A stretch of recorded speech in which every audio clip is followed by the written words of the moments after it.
নাহমাদুহু ওয়া নুসাল্লি আলা রাসূলিহিল কারীম আম্মা বাদ। আজকে আমি জন্নতি মানুষের 3 লক্ষণ সম্পর্কে আলোচনা করব। জন্নতি মানুষের 3 লক্ষণ।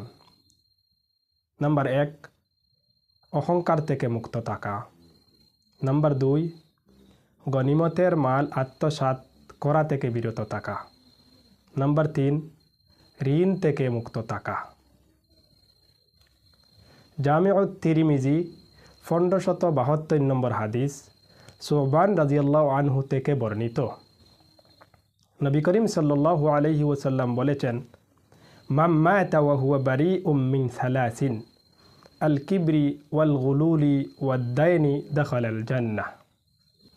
যে ব্যক্তি 3টি বিষয়ে অর্থাৎ অহংকার, গনিমতের সম্পদ আত্মসাৎ